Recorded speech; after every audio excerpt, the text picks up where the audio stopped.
Okay, hello everybody and welcome. I can't actually see how many people are on the screen. I'd rather not see how many people are on the screen, really. I'm Leslie, and I hope you're all well this morning. It's a lovely sunny day here in Norwich, for those of you who are in Norwich and elsewhere in the UK. I hope you've made yourself comfortable and you've got a coffee, or you've got something a bit stronger if you're calling in from Australia, maybe. I don't know. I think it's about 9 o'clock in Australia at the moment. And if you're in Washington, D.C., it's about 6 o'clock in the morning. So well done to any brave people that have got up for 6 o'clock this morning. So I'm Leslie, and I'm one of the trustees of the Friends of Julian, which is part of the Julian of Norwich partnership. And so I'd like to welcome you all and say hello to our September online talk from Mary Sharrat. And this is the penultimate lecture in our series in what has been a very special, well, it still is really, 650th anniversary year of Julian's Revelations of Divine Love. And this series of lectures has been sponsored by the Friends. And well, we're about 3/4 of the way through the anniversary year now. And so we've had quite a lot of varied and different speakers happening. So so we've still got, if you are new to this and this is the first lecture you've come to, we still have some other events happening. We've got some online events still to come. If you're interested in poetry, there's going to be the online launch of the poetry anthology inspired by Mother Julian, and that's going to be in the 20th of September. And then we have our final lecture at the beginning of October, which will be live in St Julian's Church and will also be recorded. That's with Dr. Sarah Sally. And of course, the final thing in the year will be our exhibition of new art.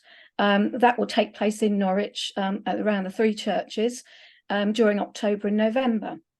So if you're interested in any more of those events and you're new to Julian, you want to find out more about Julian, then do go to our website, julianofnorwich.org, and there'll be a host of information there. And if you go to our landing page, that will take you to the brochure, the online brochure of events still to come. So there's still lots of treasures to come. And so this lecture, we're going to let Mary speak first of all, and then we will have questions after Mary's talk.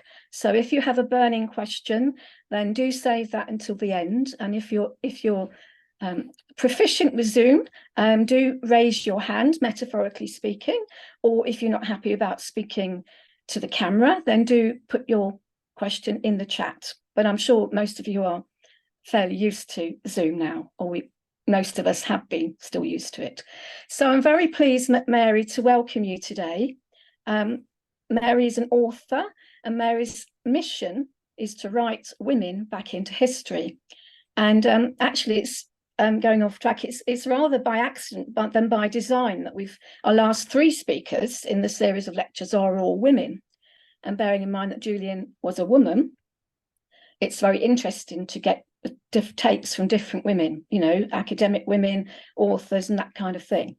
Mary comes to us today from Portugal, from her home in Portugal. She's originally from Minnesota, so there might be a few of Mary's friends, perhaps, or people that know Mary and know her work from the States might be joining us today, if they're brave enough to get up that early, or they may join the lecture later. Mary's, I won't say too much, but Mary's novels have been inspired and drawn from her research into historical women, not all mystical women, but they're very diverse. So she's written about Renaissance poets, as she was discussing with Jill just now. She's talked about the Lancashire Pendle witches of the 17th century. A book which I want to read, which I haven't, is all about the composer Alma Mahler, which I think is called Ecstasy, Mary, isn't it? Yeah. And also Hildegard of Bingen, who I'm sure most of you will have heard of. Now, I was introduced to Mary's work really through her book called Illuminations, which was about Hildegard of Bingen, and I knew nothing about Hildegard. So it was very interesting to have a, sort of introduction. And I think that one of the joys, and I don't know if you might agree with me on this, or you may not, is that when you're confronted with somebody from history, you want to find out about a historical person, there are lots of factual books out there. My husband will probably go straight to the facts. But when I'm, you get some books that are very interesting about the history of different people. But what I think is important, rather than a dry, dusty historical tome, is to really inhabit a fictional world of that character. So it sets the scene for you. And that was one of the things I enjoyed about Hildegard, knowing nothing about her. It was a lovely introduction where you could really inhabit and become part of the story without it being, something that you have to remember. It was more of a work of the imagination. I think that's what's wonderful about these sort of novels, in that you can really get into them and enjoy them, or not enjoy them, depending on what the character's like, of course. So, but however, that's an introduction to you, Mary, of Mary's work. And I'm sure that if you want to know more about Mary, you can go onto her website later. But today, Mary's going to be referring to her most recent novel. I won't say it's a new novel because it's been out since 2021. And that's about the travelling mystic, Margery Kemp from King's Lynn, and the anchoress, Julian of Norwich. And Mary believes that although these two women, and obviously Revelations, Mary's book, is mostly about Margery Kemp's journeys, but it does feature Margery's meeting with Julian, and I won't do any spoilers if you haven't read the book. But Mary believes that although these two women seem to us like almost polar opposites, in that Julian was anchored very much in Norwich, never travelled from Norwich, Margery was a very different personality, and that these two women, Mary believes, and correct me if I'm wrong, Mary, that they actually complement each other, because Yes, they're very different, but they give us a very distinctly female path to spirituality and to the divine. So Mary's talk today is going to be about how she writes visionary women in particular back into history. So welcome, Mary, a warm welcome to you. And we're really excited to have you with us to share about how you're writing visionary women back into history. So over to you. Thank you so much, Leslie. First of all, before I get into my lecture, I want to say how deeply honored I am to be part of this lecture series, and how deeply grateful I am to the Friends of Julian of Norwich for all the work they do in preserving Julian's legacy and her beautiful shrine. And while I was researching my book, I visited the shrine, and I visited the Julian Center, which was, such warm hospitality. I was welcomed with cups of tea and shown into the resource library, which was just one of the key pivotal points of my research. So much, much gratitude to you all. So I will talk, this is my book. I'm very low tech. I don't have a PowerPoint. I just waving things in front of my screen. I'm a very analog person. I think I'm half medieval myself. So Julian of Norwich and her contemporary, Margery Kemp, were both mystics and literary pioneers who were nearly erased from history. Their iconic books, Julian's Revelations of Divine Love, the first book in English written by a woman, and Margery's The Book of Margery Kemp, the first autobiography in the English language, languished in obscurity for centuries and only resurfaced in the 20th century. Is everybody getting the audio and video?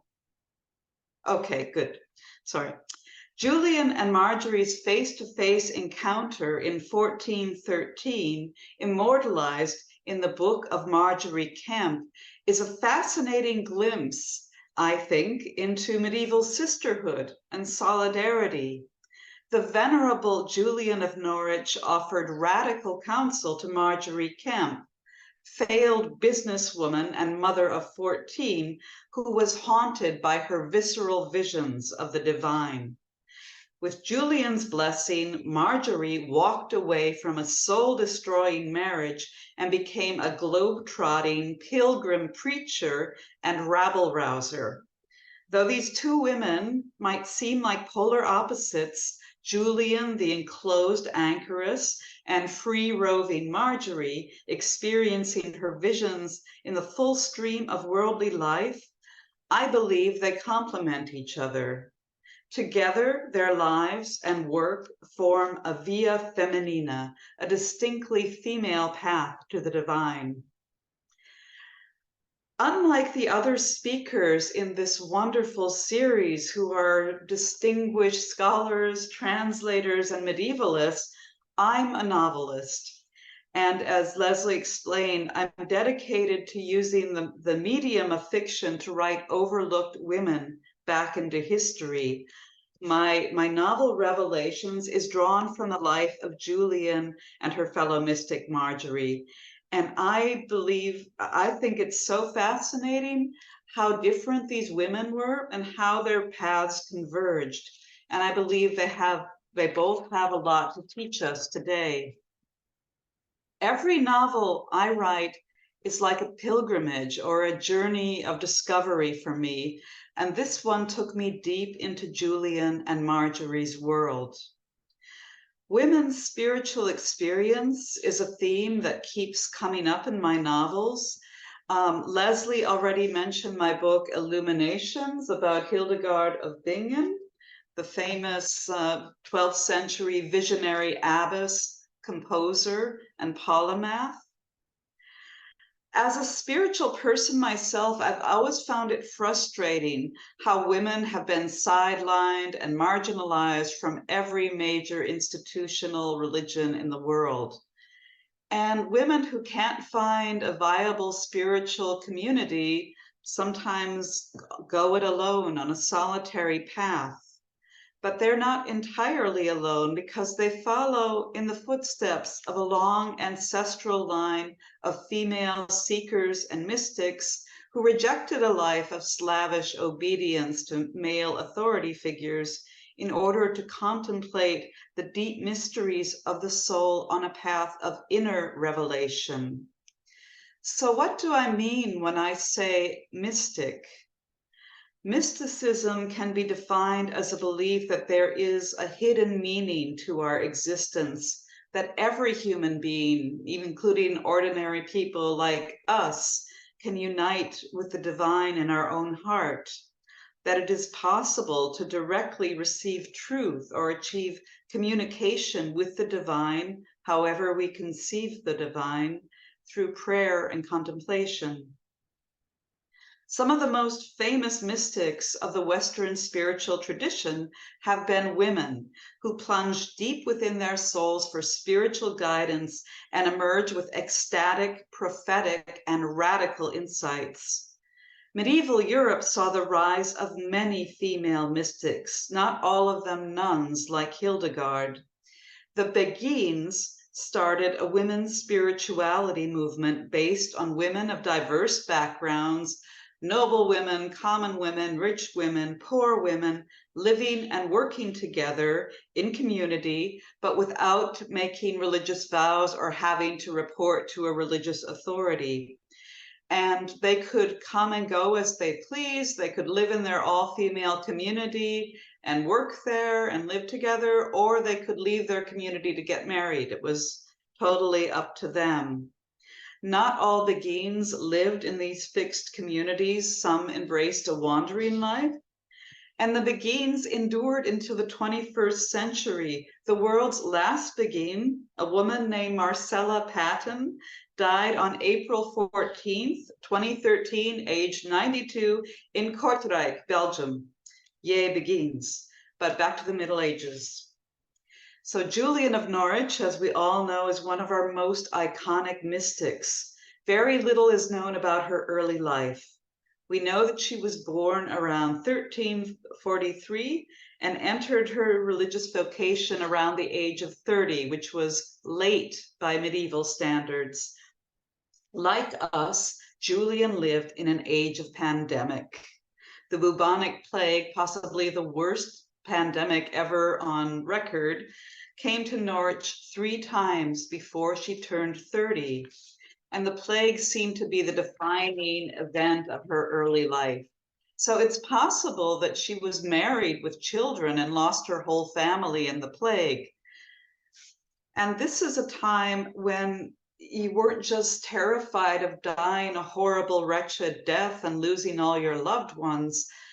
The institutional religion of the day preached about the reality of hell and eternal damnation. So the thought of dying in the plague was even more terrifying, because you also had to worry about what torment might lie in store in the afterlife.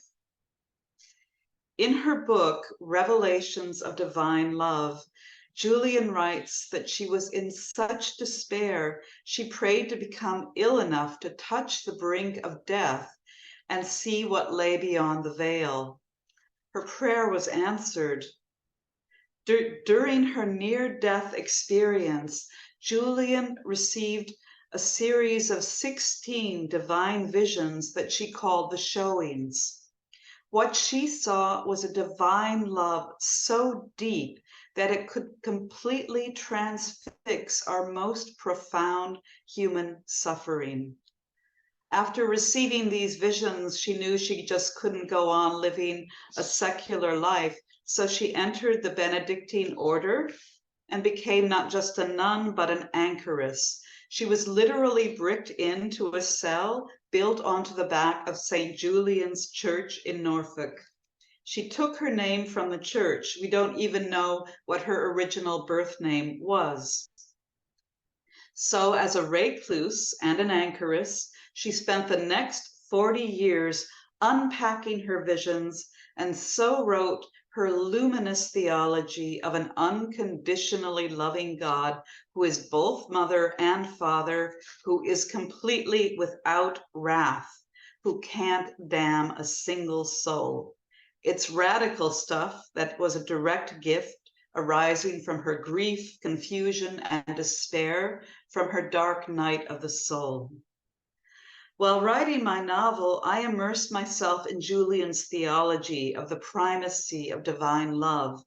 I often found myself moved to tears by the beauty of her visions, by her absolute assurance that all will be well.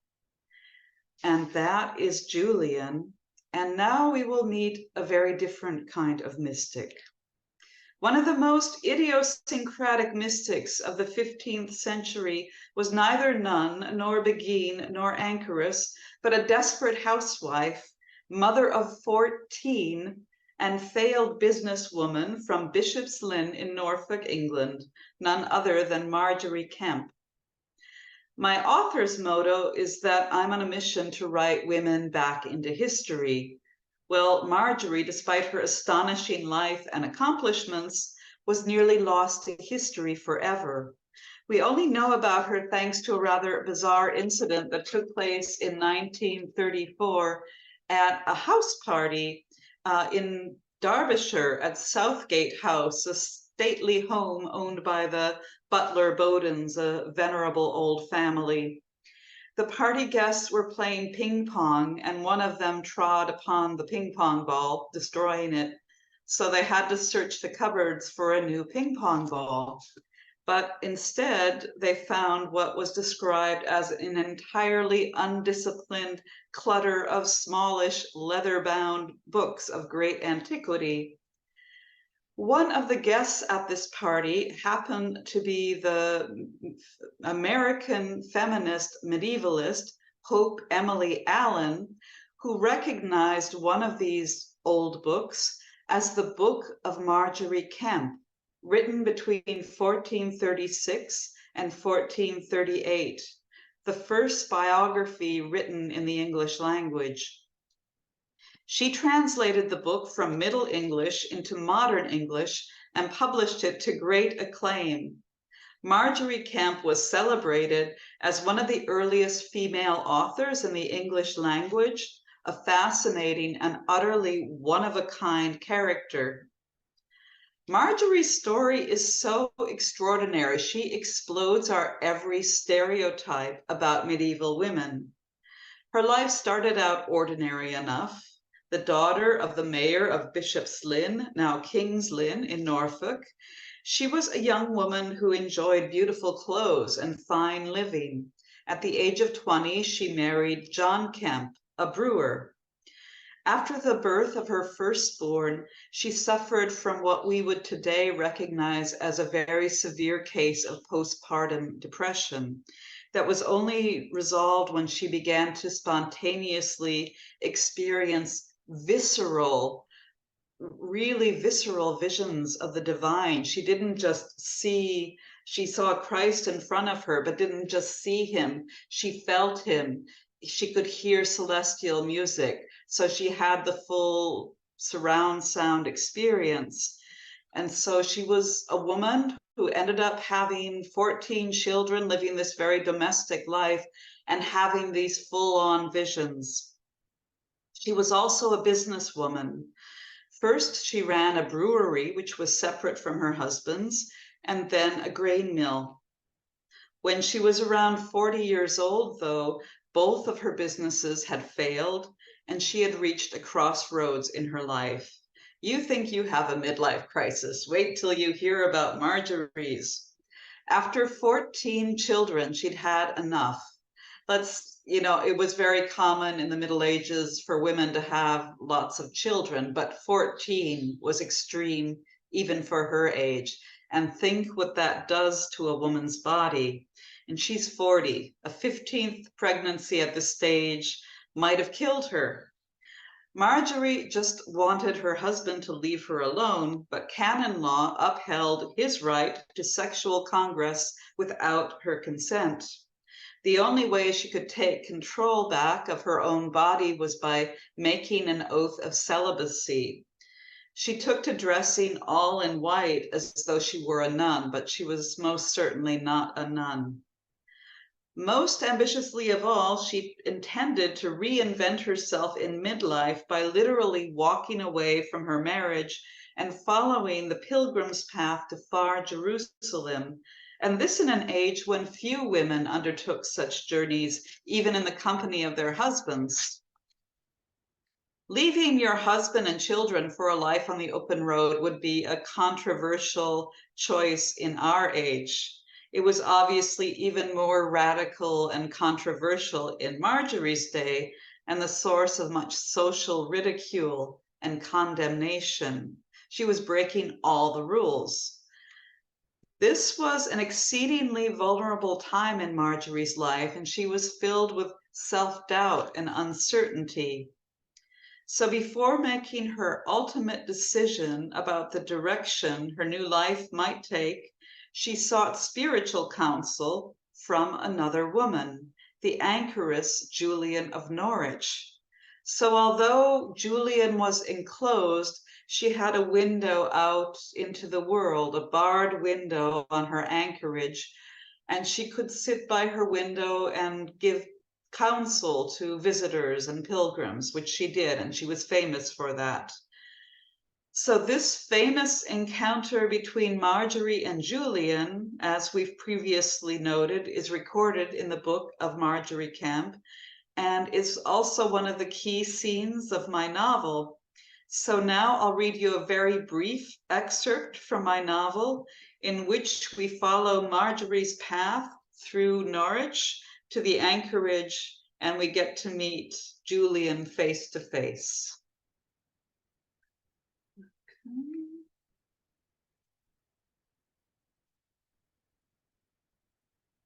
St. Julian's Church was in a humble district near the river where workers and artisans lived.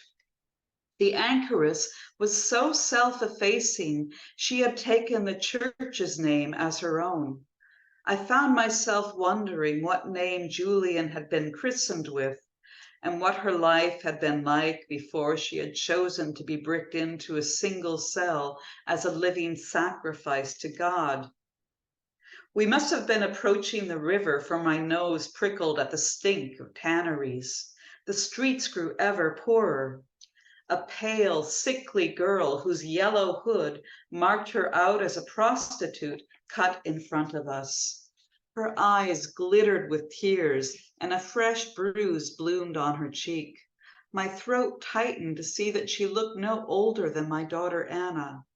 I thought she had come to beg for alms, but the stick-thin girl bolted up the narrow ginnel, her dirty bare feet flying beneath her threadbare skirts of undyed wool. The ginnel opened up into a square. I scarcely believed it when I saw the northern wall of a small church built of gray stone. Cobbled onto the church was a cottage-like structure with a single barred window. As the girl rushed forward, two black-sleeved arms appeared between the bars and reached out to her, taking both her hands. "That's her," my guide said, pointing at the black-robed figure behind the barred window. "Dame Julian." I froze and squinted to make out the woman in her black Benedictine habit, this far-famed holy anchoress who had no qualms about touching a prostitute. From where I stood, I heard Dame Julian's grandmotherly voice as she comforted the sobbing girl. It was as though this poor creature was as dear to the anchoress as all the saints in heaven.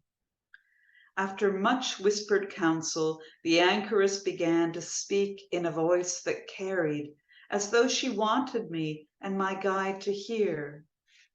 "Dear sister, don't tremble before God as though he were a wrathful father, for as surely as God is Father, God is also our mother. Think of the most tender mother's love for her only child. Even greater than this is God's love for you." Hearing those words, a sense of overpowering love and mercy that could right all wrongs blindsided me. Tears welled up in my eyes. I blinked and saw the anchoress bless the girl and give her a loaf of bread before the girl scurried on her way. My legs shook beneath me as I approached the barred window and saw a woman of around 70. How had she lived to such a venerable age in this unhealthy place with the stench of urine from the tanneries hanging in the air?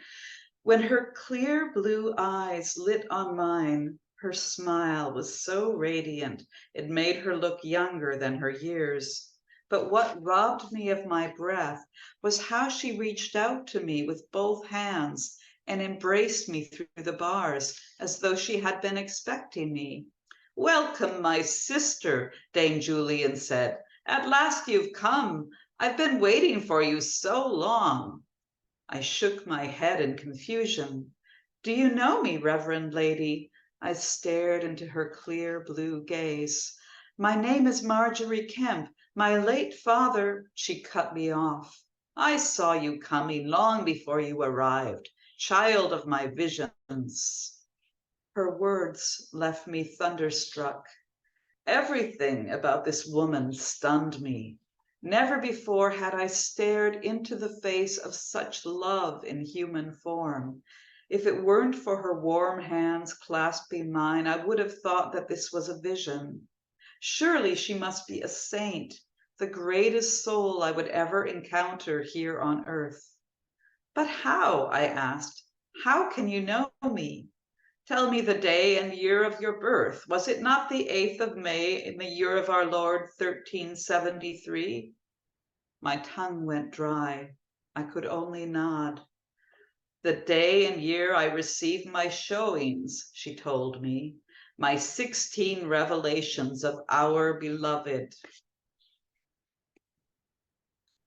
Meeting Julian was clearly one of the biggest milestones in Margery's life. Sadly, some historians and theologians try to pit Julian and Margery against each other. Julian is held up as the real saint, the real deal, while Marjorie is dismissed as a hysterical pretender. Because Marjorie had the habit of copious weeping when in the throes of mystical experience, many people, both in her time and in ours, have refused to take her seriously. Yet a number of fascinating synchronicities connect these two women. In so many ways, their stories intertwine and complement each other. Marjorie was born in 1373, the same year that 30-year-old Julian received her showings, the divine visions that would inspire her book, Revelations of Divine Love. Both women lived in Norfolk, in cities less than 45 miles away from each other. Both women were literary pioneers whose life work was lost to obscurity only to resurface again in the 20th century. And like us today, both women lived in a time of pandemic, war, and great social upheaval. So, what counsel does the venerable Julian have for Marjorie? I will read another short excerpt.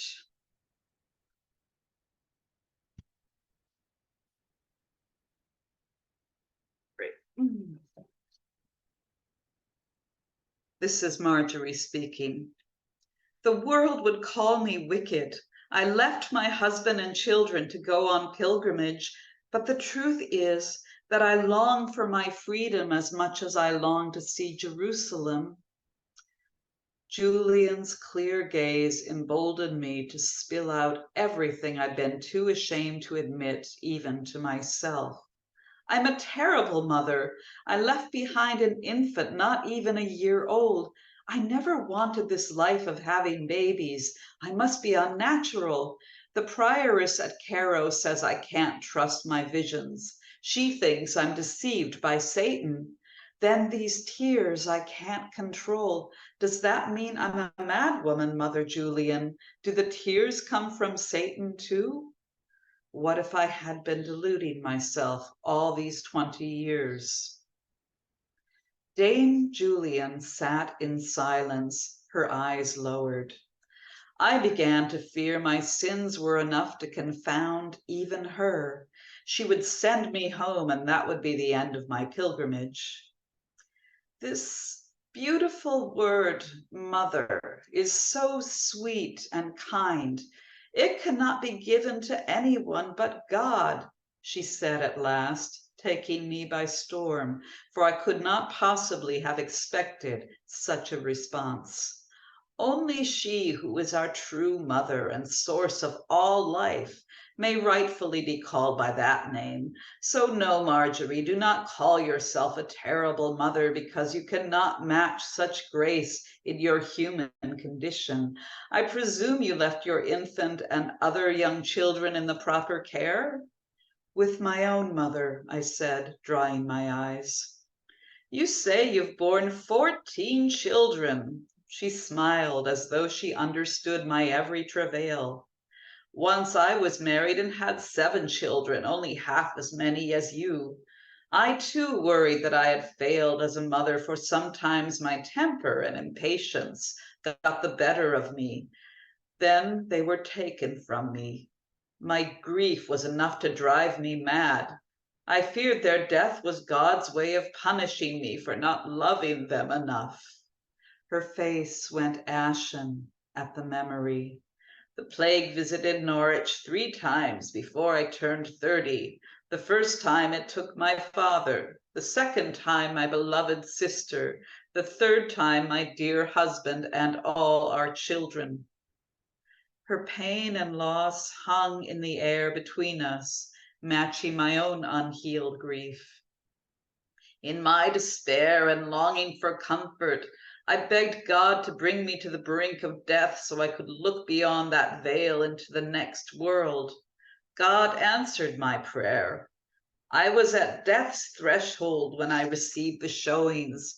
They were so real, Marjorie. I saw our Lord's passion. I felt his hot blood dripping on my face.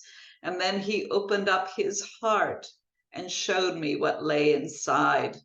I saw such love, endless love. It was so vivid, it ravished my heart. I lost myself in him. Her words left me swaying. What's more, she said, in all he revealed to me, I saw neither sin, nor blame, nor wrath, nor even hell.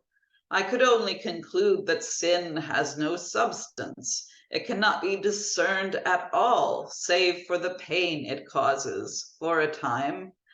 In this sense, you could even say our failings and mistakes are necessary, for they serve to purify us and make us know ourselves and ask for mercy. Think of this, dear Marjorie, all our trials and anguish are tastes of Christ's passion. But behind the reality of our deepest suffering lies the mystery of God's love. Know that all is well. Her words lifted me to such a high place that I could gaze down upon the world as though it were a map. I was lifted higher and higher until I could behold this precious, tender world and all the starry heavens nestling like a hazelnut in God's palm.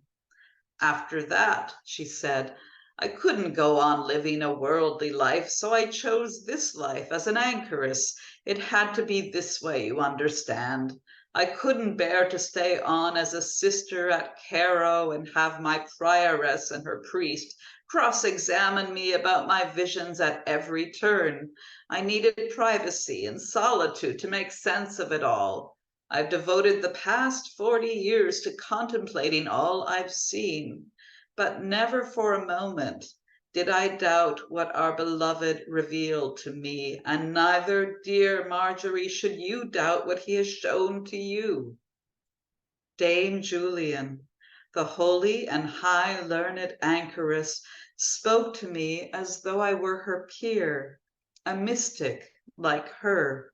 This made me weep all the more in gratitude and wonder. She leaned forward as if intent that I commit her every word to memory. The seat of God is in your soul. Dear sister, how can you believe in God if you don't believe in yourself until you have faith in your calling and all the grace he has revealed to you? The room seemed to shift around me as her words nestled in my heart. Even the air I breathed seemed redolent with blessing. Set all your trust in God and don't worry about what the world says of you. She cracked a smile.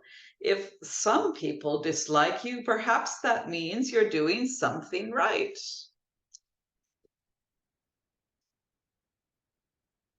Julian's book, Revelations of Divine Love, reveals the radical theology of an unconditionally loving God, so at odds with the church of her time.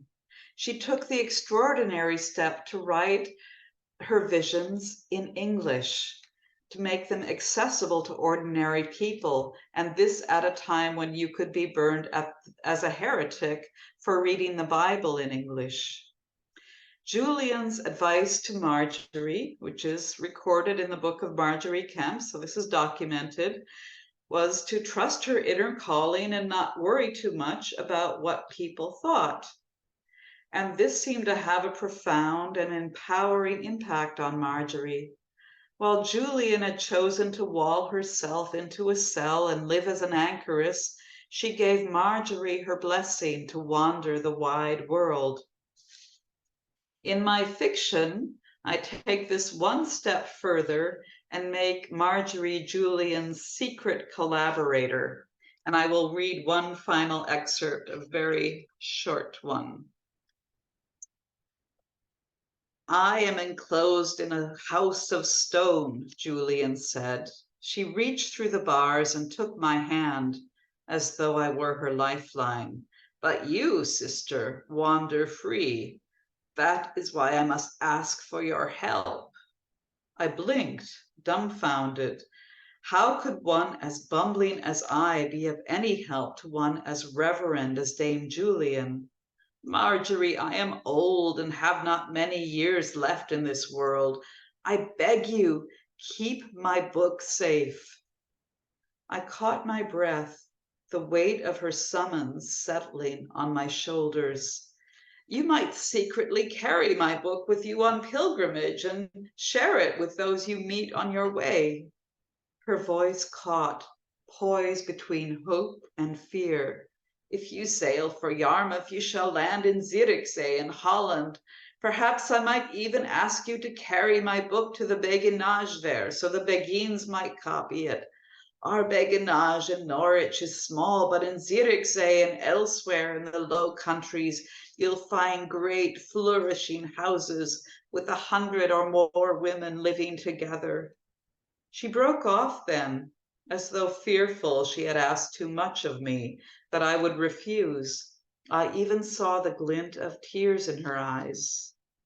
Moved beyond speech, I gazed at her, at Julian with her eyes as wide as heaven, her mind as sharp as a bodkin, her speech more intoxicating than honeyed claret. All my longings, all my prayers, all my visions had led me to this place, this eternal moment when the sun pouring through the stained glass to wash our clasped hands as red as the blood of the Passion. My lonely path converged with hers. Yes, I whispered fiercely, I will carry your book. I felt as though I were Ruth pledging my troth to Naomi. Wherever I go, your book shall go, your wise Beguines shall be my people. I knew that I would find the strength to endure whatever happened to me from that moment onward, for now I knew that my life mattered.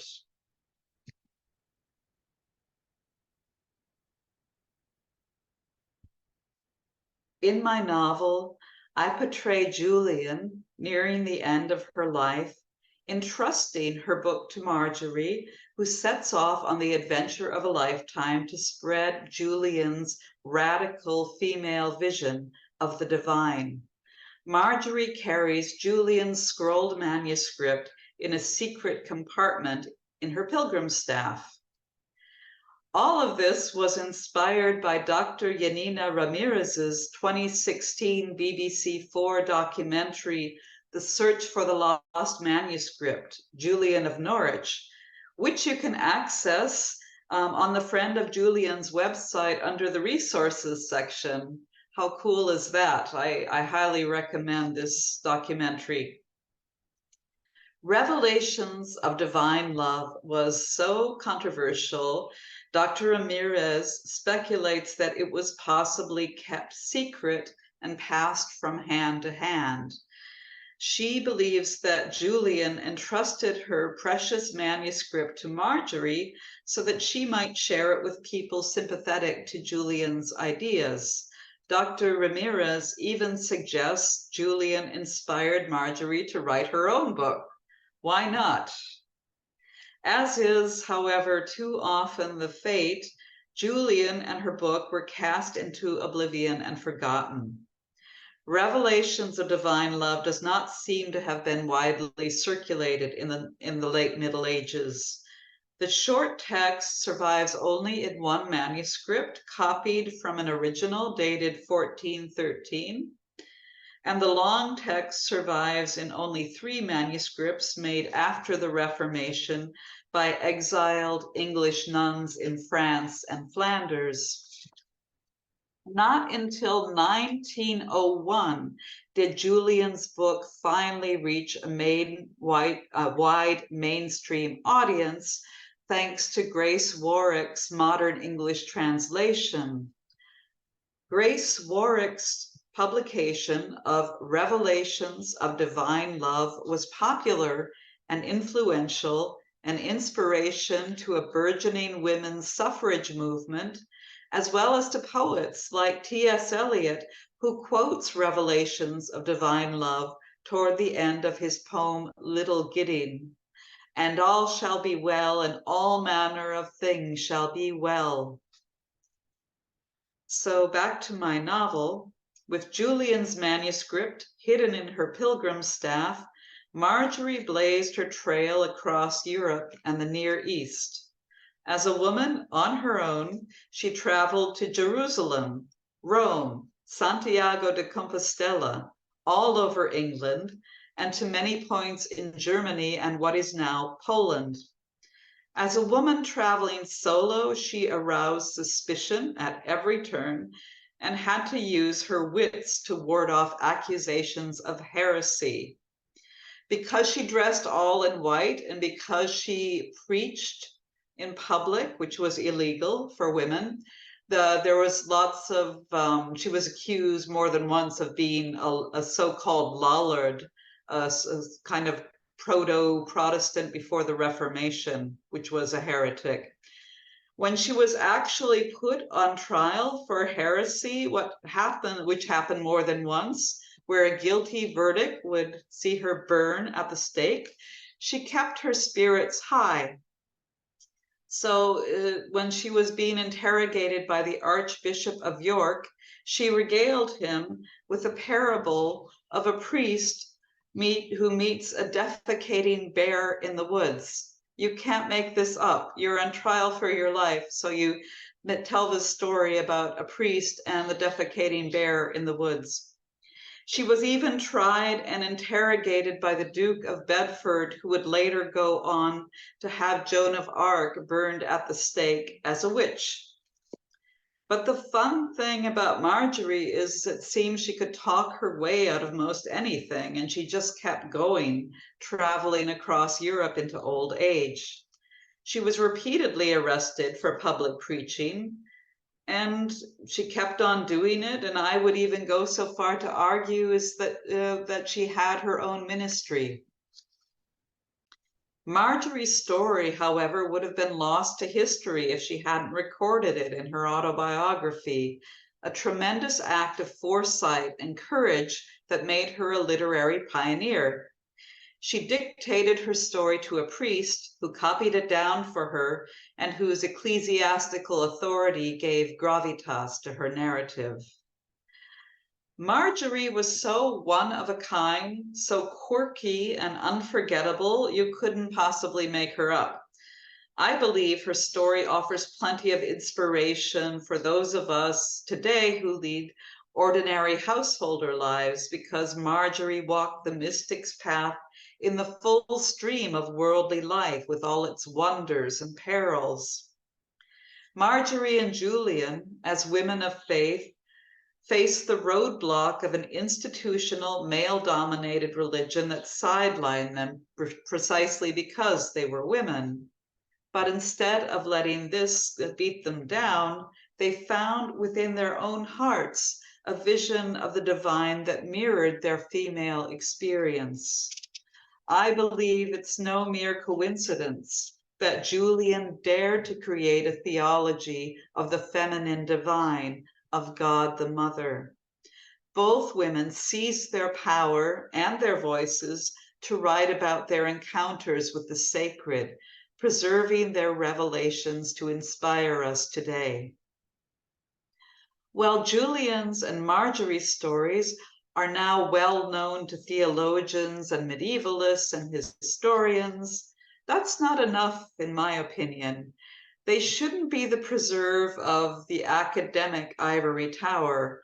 I wrote my novel to make their lives and works accessible to a general audience.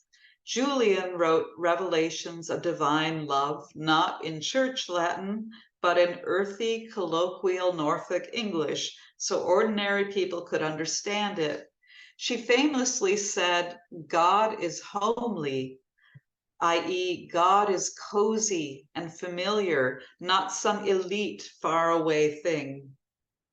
Marjorie was such a vital, earthy character. She certainly wouldn't want to be locked up in an ivory tower. She'd want to be down in the tavern drinking beer with you all.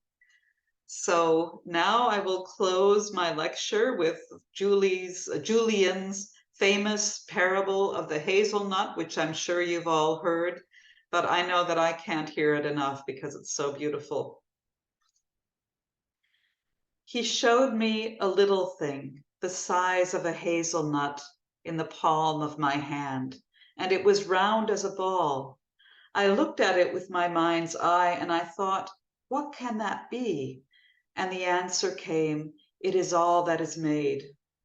I marveled that it could last, for I thought it might have crumbled to nothing.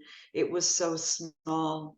And the answer came in my mind, it lasts, and lasts forever because God loves it.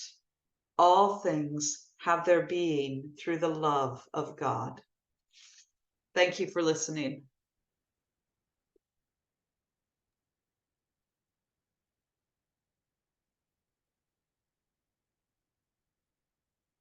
Thank you, Mary. That was fascinating. Really, Thank you. really good. Thank you.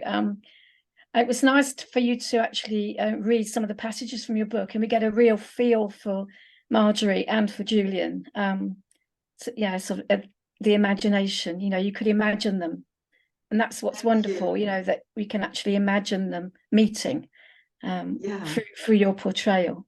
That was really good. Thank you. Thank you. I'm sure we all like.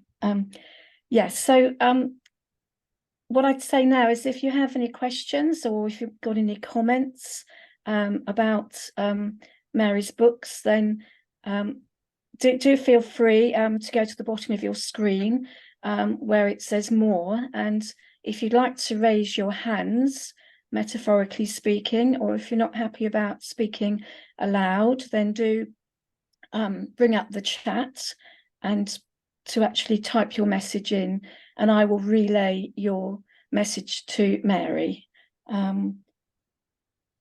Okay, so we'll just give you a few minutes. One of the things, Mary, while we're just waiting for people to come up with their questions, is you said at the beginning we have very little evidence about Julian, and we don't even know her name. And one of the things is Julian was actually probably quite a common name, but the actual historical evidence is Julian could have been her name. Because we don't know very much about Julian, we actually probably have more about Margery. How do you actually decide when you're writing your novels, and when you're writing this book, the balance of fact and fiction or imagination? I mean, I'm not a writer, but it always fascinates me how would you decide what to put in that's pure fiction and what is fact, and where do you decide on that balance? Yeah, well, historians have to be tied to the facts, and when they speculate, they have to admit that they're speculating. But in historical fiction, I mean good historical fiction, that you're not just making everything up, the facts have to be the framework, they're the scaffolding. But when there are gaps in the facts, when there are gaps in the historical record, you can fill them in with fiction because it's fiction, and that's what fiction authors do. And then in my afterword, I say all these incidents are fact, and they're based on these texts and these sources, and this and this and this are my fiction. So I'm straightforward about it. But fiction writers have more liberty to kind of explore the nooks and crannies that where we don't have the historical facts and details, and kind of explore and speculate. Okay, thank you. Okay, we've got Valerie, you've got your hand up. Would you like to unmute yourself and ask your question? Yes, well, I found your book wonderful, listening to those quotes, and I've recently read I, Julian by Claire Gilbert, which is lovely. Yeah, which is the same kind of idea. And I've read heaps about Julian. She's my patron saint, as far as I'm concerned. Lovely. And I've always read that she could have had a family and could have had children, etc., etc. But when Claire brought these ideas together and made it a story, it was so powerful and so real, and then encourages one to have one's own imagination about things, But you need people like yourself who are the scholars who can find out all the basic stuff. I couldn't possibly do all that research, but I love the whole thing of reading someone's imagination about someone, but based on the, it really brings it to life. And I was feeling that when you were talking just now, reading bits of your book, it just felt so real. Thank you. And I think this is one of the gifts that women can give to society, to religion, is this kind of down-to-earth realism. Yeah. Not just theoretical stuff, but because if you just base it on reading the scholarly sources, that can be very dry. Exactly. But you give it flesh and bones and blood and feeling, and that comes across very authentically. Thank you. There's just one comment I'd like to make into the general pond. My life, I was in a religious community myself, and felt called to move on 20 years ago, and I am actually an ordained priest. Fantastic. I was a bit shocked when I came to the guest house to find that the parish that Julian's cell is in is one that doesn't, allow women priests. Really? I did speak to the vicar there, and he was very welcoming, very kind, but I thought that was a bit ironic. That yes. The situation that they were under alternative episcopal oversight, and that feels to me like something that ought to change. I agree. Yeah, it doesn't seem right. No. So anyway, that's me. But thank you so much. Thank you for sharing your experience. That's fantastic. It's great to hear your take. Thank you, Valerie. Yes, I'm sure somebody might be able to address that from the parish of St John's, Timber Hill. I don't know if there's anybody here that might want to say something about that. Jill has just walked off. Jill, would you like to ask your question, please? Jill Butterworth. Thank you. Thank you. Yes. Thank you, Mary. I really enjoyed your immersion in the medieval milieu and the life that people lived, and the struggles and the difficulties of the traveling and the living and all of that. It was so realistic and wonderful. And I like the fact that your book goes before and after Julian and Margery's meeting. There was another book that's been published this year, a novel, For Thy Great Pain Have Mercy on My Little Pain, Victoria Mackenzie, and she parallels Margery and Julian's life up to the meeting, and then finishes the book. And so interesting. Every the interest in really writing these two women into historical fiction now is just so wide, really. I think that people really want to get into who they were and what it was like to be them, and what it was like to live then. And so yes, thank you. I'm just wanting to say thank you for the lecture and the book. Yeah. And you wrote it earlier, of course.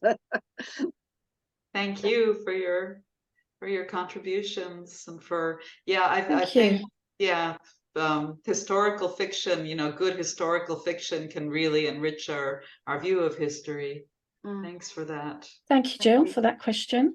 Just to remind you, if you have any more questions, go to the bottom of your screen, click on the three dots where it says more, and then you can actually chat where actually it goes to reactions. So if you click on more and then go to reactions, you can raise your hand if you have a question, or go into the chat. Mary, I think you're wanting to speak.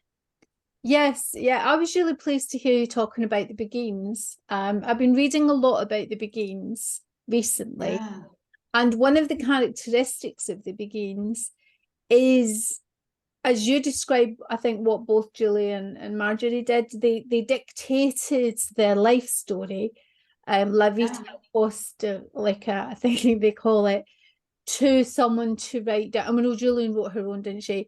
But the Marjorie was dictating it to someone else to write down. And from what I'm reading, that is actually quite common with the Beguines, to do that. So I'm wondering now how many of these other stories are out there, because in the book I'm reading at the moment, called The Beguines, believe it or not, she's naming, the author is naming a lot of these medieval women that were around in Europe that filled in this movement, and their stories were being written down, which I found astonishing. That was like, whoa, a completely new idea to me. Yeah, I'd love to read that book. That sounds like fascinating research. I think more and more of these women's stories are being uncovered. I think a lot of them, like Margery's and Julian's manuscripts, were just like lost among the debris of history, and now they're rising to the surface. And now we're also interested and receptive to hearing those stories. So maybe 100 years ago, nobody was interested. Oh, fantastic. Laura Swan. Yeah. I'll have to look that up. Thank you. The Wisdom of the Beguines, it's called. Fantastic. Oh. Thank you. Mary, you mentioned a Beguine, a modern day Beguine, and I didn't quite catch the name. Marcella Patton. I'll Okay. type her name into the chat. Okay, interesting. What? She was in, did you say she was in Belgium? Yeah, Kortrijk, Belgium. She died in 2014, 2013, something like that. Look back at my notes. But yeah, she was 92 years old. She was the last living Beguine. Who knows, maybe a new Beguine order will start now. Why not? Because cooperative living is starting to come back into fashion. So maybe we'll see a new Beguine movement. Interesting. Yeah. You were talking about Margery's, dissolving into weeping, and at the beginning of your talk, you said that she would maybe she was suffering from postpartum depression, and that kind of thing. I don't know the evidence for that, but one of the things I've been reading about recently is about, especially with women in medieval times, was something where their emotional form of devotional piety, called affective piety, where it was their devotion to the sorrows of the Virgin Mary and the joys, her joys and sorrows. I wonder if you might be able to say a little bit about that. Of course, yeah. After her firstborn child, she seems to go crazy. She thinks that demons are chasing her, and she telling her to jump out of the window, and she scarred her hand by biting herself hard enough to make the demons go away. So I think that was definitely that wasn't effective piety in that case. That was postpartum depression. And then she started having these visions that gave her solace, and she got over her depression and was able to go on with her domestic life. But later in her life, she was definitely a practitioner of devotional piety. She had strong emotional reactions. She would experience the pain of Mary, the pain of Christ, and she would weep so hard that she would go into convulsions on the floor. And there are all these theories trying to diagnose what illness she had, either neurological, mental, or physical. But I believe she was a practitioner of effective piety. Maybe she was also epileptic. I don't know. I wasn't there. But she was notorious for this and also mocked for it. So even by the standards of her day, her effective piety was extreme. She could empty entire churches because she cried so loud everyone ran away. And people thought she was possessed. But effective piety is a real thing. And in the Orthodox Church, some people still practice it today. I was visiting Sofia in Bulgaria, and there's one of the oldest Christian churches in Europe. I think it's from the 2nd century, is Hagia Sophia of Sofia, Bulgaria. And I was in there, and when I'm in a church space, I like to sit down quietly and meditate. And I was doing that, and all of a sudden I heard this guy, screaming and crying and weeping, and I thought he was having some kind of psychotic episode, but everyone around him was cool with that, and he just carried on doing that. And then later he broke into the most beautiful Orthodox chant. So I think he was a modern day practitioner of effective piety, because everyone around him, his fellow church members, were just like totally cool with him. They didn't seem to think he was doing anything weird at all. Thank you. You're Susan, welcome. would you like to unmute and ask your question? Thank you. Yes.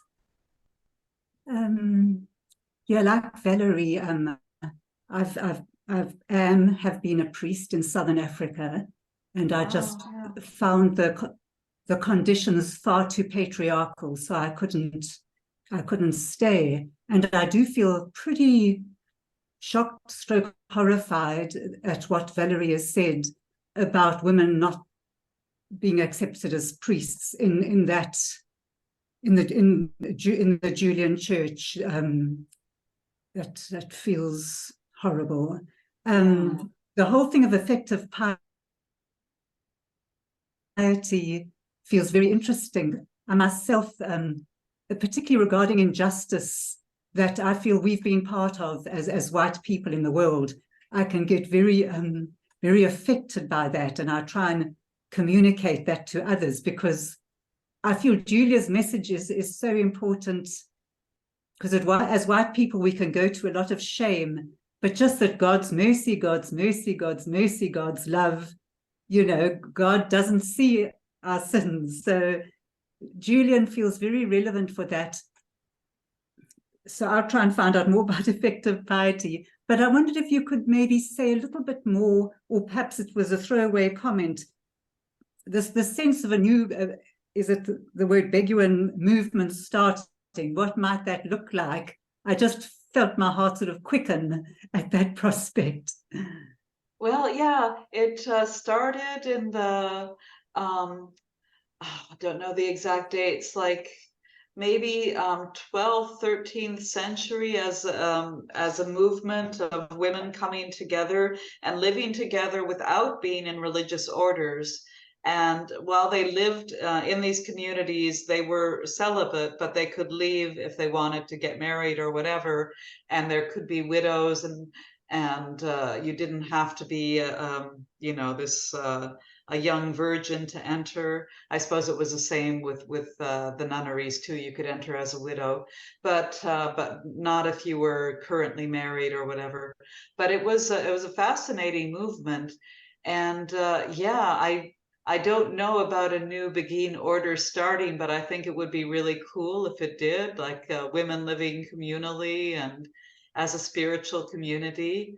I think that would be a powerful, women's spirituality movement. If anyone wants to start it again, I think that would be very powerful. Let's start it. Let's do it.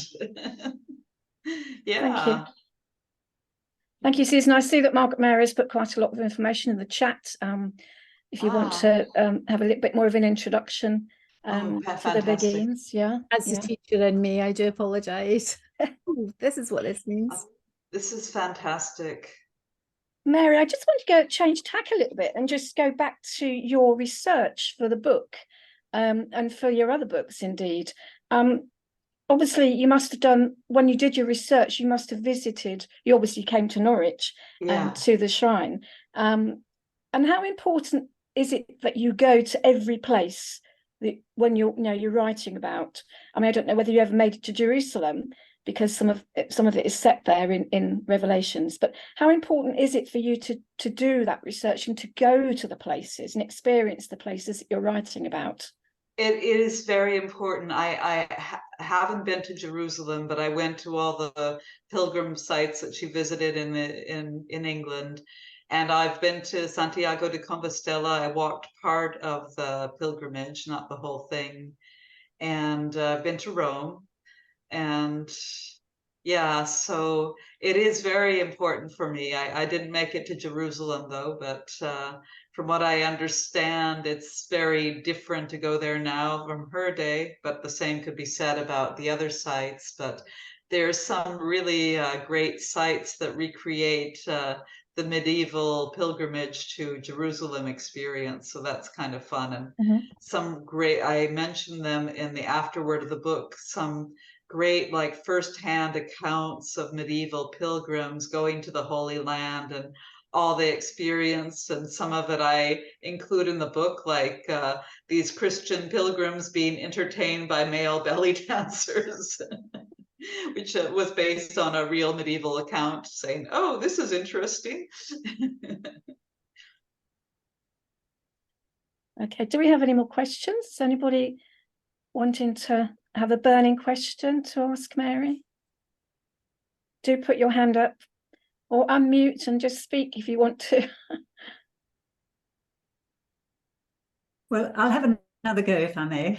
Sure. Of course. Yeah, I suppose when I was at All Hallows recently, I felt very drawn to Margery. She was a new person to me, and seeing some of her work there. So I think I would like to see things sort of evened out a bit more, that she, and I think your work has done that, Mary, sort of foregrounded Margery more. Maybe she's a less comfortable character for a lot of people. Yeah, for sure. Okay. Yeah. I think you hit on it. She is still a very uncomfortable character for people, because I mean, even now, if a woman left her family, if she left her children, she would be forgiven for leaving her husband nowadays. Most people would forgive her for leaving her husband, but not her children. That's still a big taboo. So she would also be taboo by our standards for the choices she made, and for just taking off and going around the world and leaving her young children behind. So we would probably still judge her very harshly in our era too. Yeah, and I'm not sure if the other novels that have been referred to, whether, but it feels like you foregrounding Margery more. And I'm so grateful in the translation I've bought, which is a very recent translation that I bought in Norwich. I forget who the translator is now. He has a kind of little afterword with a few pages about Margery's visit, where she records her visit to Julian. Yeah. And so I was so pleased that I don't know if that's always included in Revelations of Divine Love translations. Oh, cool. That's really good. Yeah. Yeah, it'd be interesting to find out who that translator is.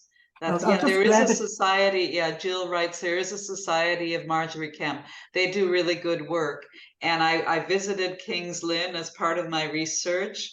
And yeah, I think there's a new Margery Kemp Center that was not there when I was doing my research. I think it's brand new, but I think now we're gonna see more about Margery, and she's gonna be kind of more brought forward more, because her life is very, very interesting.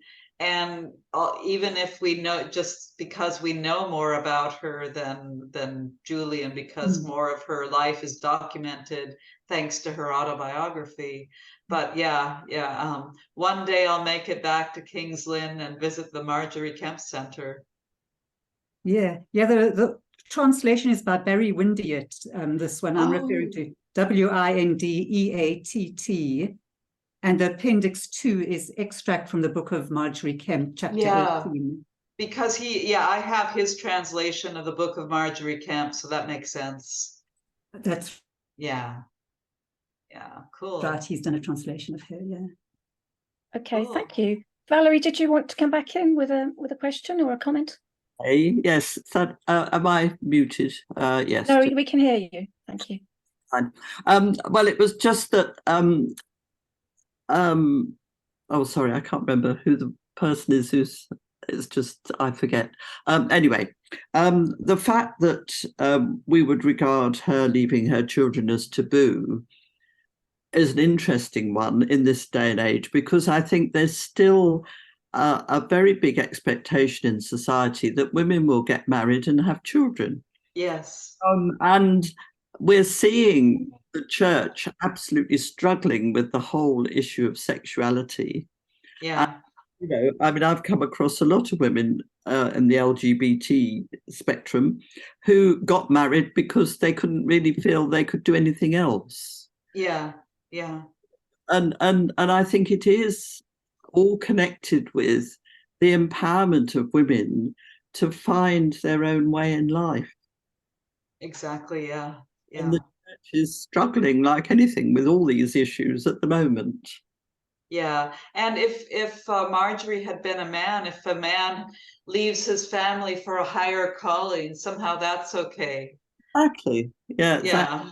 And you know, as you rightly said, and in Claire Gilbert's book, she more or less says that Julian didn't really that much want to be a mother and felt she'd failed. But, you know, that was just what you were expected to do. Exactly. And Yeah. got them, you're sort of, you know, that's it. But I think Yeah. women around who end up having children who don't really want to have them. Yeah, I mean, that was the fate of most women before the invention of modern birth control, and the fate of many women on the planet today, that they don't have a choice. Exactly. Yeah. So I think that's all part of the struggle for women's, you know, autonomy. Yeah. Yeah. I mean, I like Margery. I find her inspiring because she was a lay woman, because she just an ordinary woman like you or me.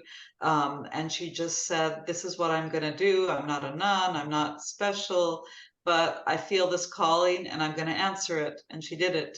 Mm. And if people didn't want to give her permission, she took her own permission. I mean, she had the blessing of Julian of Norwich, but not very many other people gave her any blessings for it. I'm just excited to hear she went to Santiago de Compostela because yeah. Oh, right. Oh, that's beautiful. Yeah, it's. Have you been there yet? No, I've been wanting Oh. years, and suddenly the opportunity has come. So. Oh, do it. It's fantastic. It's really, really fantastic. Where I live in Portugal is very close to the Portugal Camino. There's also a Camino that goes through Portugal, so I'm very close to that. So one day I want to walk the Portuguese Camino. Yes, yes. So anyway, I'm very glad to finally be able to do it. So that's it. Yay! Fantastic. Yeah. Thank you, Mary. You might actually be interested to know that I subscribe to Mirror by Stars emails, and there's a very good quote. I think it was either this morning or yesterday about the way of the feminine, which I thought you might be interested to know. And it says the way of the feminine is the way of connecting, and the path of the mystic leads from the illusion of separation to the reality of divine union, manifested as interdependence with all that is. I thought that was really interesting. I love Mirabai Star. I love her, and I have her translation of Revelations of Divine Love. I absolutely adore her work. Mm-hmm. I think we have a question now from Felicity. You would like to ask something? Well, I was just going to say, because somebody has actually asked when the next lecture is, but it's Dr. Sarah Salah, and she's a reader in medieval English at King's College, London. Wow. And she's a soulmate of yours, I would say, because she says that Julian's early short text is a rousing proto-feminist defense of her right to speak. Fantastic. And that's on Saturday, the 7th of October. I will register for that. That sounds unmissable. And it will be in person in St. Julian's. Oh, okay. Will it be recorded? And it'll be live streamed. Yeah. Okay. And recorded for YouTube. Yeah. Okay, good, because I won't be able to physically. No. Thank you. Cool. Yeah. Thank you, Felicity. The other thing I'd quite like to mention as well, because it's both books have been mentioned, the book by Claire Gilbert, I, Julian, which was out this year. Obviously, it's been a big year for Julian in terms of books. Cool. The Claire Gilbert book, I, Julian, and the Victoria Mackenzie, Have Mercy. I can't remember the title. It's In Thy Great Pain, Have Mercy on My Little Pain. The Friends of Julian are going to be organising an online book group meet. So if you've read either or both of those books. That will be, I think it's the 11th of October. Harold will correct me if I'm wrong about that, but it will be online on the 11th of October in the evening, and one of our trustees, Sally Ann, will be presenting that. So, and I think we are hoping to have both authors present as well to discuss their books. So, you know, that might be quite interesting for those of you who've read those books. So do keep a lookout on the website. Fantastic. Okay. Oh, so Howard writes, is this possibly a modern beguinage in the making in East Anglia? Ah. Oh, that looks, I'll have to The check Gates. out that link. Thank you, The Howard. Gates. Okay. Cool. Leslie, if I can ask one last question of Mary, do we know what age Julian died and Marjorie, and the circumstances of either or both of their deaths? Well, we know Julian was alive in 1413. So we know she was alive then. We don't know the year she died. And Marjorie, I have it in my afterword. I don't know it by heart, but her book was written between 1436 and 1438, so she was alive then. And then she was made a guild member in Bishop's Lynn for the Holy Trinity Guild. So she was alive for that too. So it looks like she lived to relatively old age, because also she went on further pilgrimages to Germany and what is now Poland. So it looks like she had lived to a fairly long age. So both women had fairly long lifespans, which is cool. Yeah, thanks. You're welcome. Oh. Yeah. Oh, next lecture. That looks great. Yeah. Who's Mary? There's Mary has her hand up. Mary, would you like to speak? Yeah, thank you. It might seem a bit of a shallow question in comparison, but all the images of Julian, or most of them, I tend to see her with a cat. So I was just wondering, did she have a cat, or was this something that anchoresses had, or yeah? Oh, that's one of the great stories. So as far as I understand it, there's no evidence that she had a cat, but she's commonly associated with cats, and lots of her iconography, she's pictured with a cat. And I was asking about that when I visited the Julian Center, and one of the kind people there said, well, I hope she had a cat because she lived by the river and there would have been a lot of rats running around. So she probably needed a cat in her anchorage to keep the rodents under control. So I wearing like a serious shirt today, but I have this cat shirt with cats all over it. I nearly wore that, and I thought, no, Mary, that's too goofy. But I nearly wore my cat shirt in honor of Julian's devotion to cats. I think Howard has got a comment about that. Howard, would you like to say something? Yes, everything about the cat I agree with. In addition to that, though, there was the anchoring rule, which was a guide for anchoresses and anchorites, helping them with the considerable challenges of living a solitary life. And in the anchoring rule, a cat is allowed. So it's on the basis of that allowance, I think, that most of the cat iconography has arisen. Ah, thank you. You have to leave all worldly pleasures behind, but you can still have a cat. That's great. Being a nation of animal lovers, I wouldn't say dog lovers, but animal lovers, that's why it goes down so well, isn't it? At the moment, unless you're a dog lover, of course. Yeah. Oh, wow. And someone's put a question about the signing up for the book talk. I don't think we've got the links up for that yet, but if you send we will if you send an email to contact@julianofnorwich.org, that's the email where you can write to us, and I will send you more information about that, or otherwise just look up on the website probably in the next few weeks, under news and events, and we'll have the details up there. So thank you. Okay. Anybody else want to put their pennyworth in? No. Okay. Okay. Nobody else? Just looking through. Okay. Oh, okay.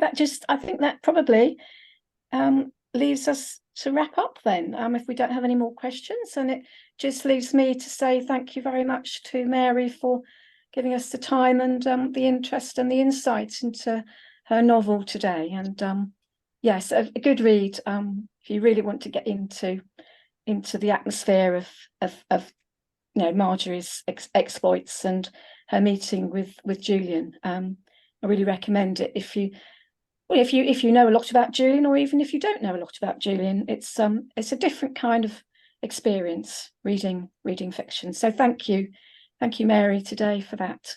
Okay. And thank you, Leslie, and all your colleagues for inviting me to speak. It's been such an honor. And thank you to Felicity and Susan and Mary and everyone else who asked questions. Thank you for your contributions and your fascinating questions, and Mary Margaret for bringing up the beguines. And thank you to everyone who joined us live. This is incredible, and I'm very grateful to all of you. Thank you very much. Thank you. Thank you. Thank you. Yeah. And Jill. Thank you, Jill. The Pendle Witch. Oh no. No, companion of Julian. Companion of Julian, yeah. Thank you, everyone. Thank you, everyone, for coming. Thank you. Thank you. Bye-bye. Bye-bye. Thank you. Thank you.